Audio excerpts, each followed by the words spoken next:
નમસ્કાર દર્શકો, પ્રથમ ન્યૂઝ ચેનલમાં આપનું સ્વાગત છે। રજૂ છે આજના સૌથી મોટા અને તાજા બ્રેકિંગ ન્યૂઝ। ચાલો શરૂ કરીએ આજના મુખ્ય સમાચારો સાથે।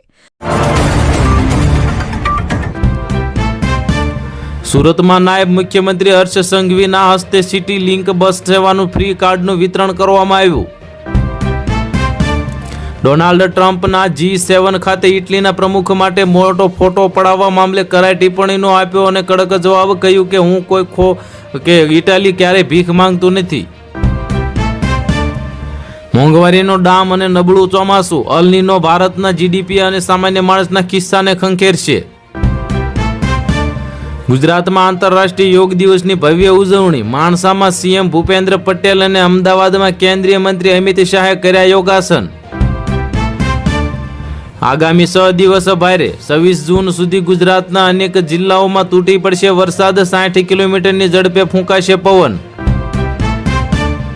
પ્રધાનમંત્રી કિસાન યોજનાનો 23મો હપ્તો જાહેર, ગુજરાતના 51 લાખ ખેડૂતોને મળ્યા 1025 કરોડ રૂપિયા, ખેડૂતો થઈ ગયા રાજી। હિન્દુઓના દોરા કંઠી ઉતારી લીધા અને મુસ્લિમ છોકરીને હિજાબ સાથે એન્ટ્રી આપી, નીટ પરીક્ષામાં પક્ષપાતનો આક્ષેપ લગાવવામાં આવ્યો।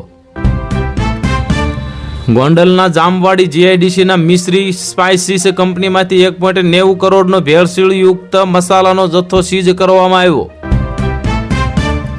વિદ્યાર્થીઓ માટે પ્રધાનમંત્રી મોદીની અનોખી પહેલ, નીટ પરીક્ષાના કારણે દિલ્હી એરપોર્ટ પર 45 મિનિટ રોકાયો વડાપ્રધાનનો કાફલો। પાકિસ્તાનની રાષ્ટ્રપતિ ઝારદારીની નાપાક કરકૂત, વારાણસીની મસ્જિદને આંતરરાષ્ટ્રીય મુદ્દો બનાવવાનો કર્યો પ્રયાસ। વડાપ્રધાન વડોદરાના સમા ખાતે મંત્રી જીતુભાઈ વાઘાણી અને સ્થાનિક નેતાઓની હાજરીમાં વિશ્વ યોગ દિવસની ભવ્ય ઉજવણી કરવામાં આવી। ગુજરાતમાં ચોમાસાની ધમાકેદાર એન્ટ્રી, આગામી 3 કલાકમાં ગુજરાતના 10 જિલ્લામાં પડશે ધોધમાર વરસાદ। કલેક્ટર સમક્ષ ગોપાલ ઇટાલિયાની રજૂઆત કરવામાં આવી, ખેડૂતોની રિબેટ, પાઠ્યપુસ્તકો અને જમીનના પ્રશ્નો ઉઠાવવામાં આવ્યા। ડોનાલ્ડ ટ્રમ્પનો મોટો ધડાકો, હોર્મુઝ સ્ટ્રેટમાં જહાજોને ટોલ ટેક્સમાંથી રાહત, અમેરિકાના ખર્ચ વસૂલાત પર કરી મોટી જાહેરાત।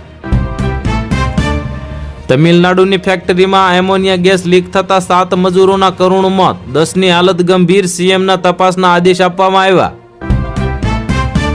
પ્રધાનમંત્રી મોદીએ કોલકાતામાં યોગ દિવસની ઉજવણી કરી, 30,000થી વધુ લોકો સાથે યોગ કર્યા। ખેડૂતો માટે રાહતના સમાચાર સામે આવ્યા, ચોમાસાની ધમાકેદાર એન્ટ્રી વચ્ચે દક્ષિણ ગુજરાત અને સૌરાષ્ટ્રના વાતાવરણ પલટાયું। આ હતા આજના મુખ્ય બ્રેકિંગ ન્યૂઝ। વધુ સમાચારો અને અપડેટ્સ માટે જોતા રહો તમારા ન્યૂઝ ચેનલ। અમને સબસ્ક્રાઇબ કરવાનું ભૂલશો નહીં અને બેલ આઇકન દબાવો, જેથી તમને નવા વિડીયોની નોટિફિકેશન મળતી રહે। ફરી મળીશું નવા સમાચારો સાથે। શુભકામનાઓ।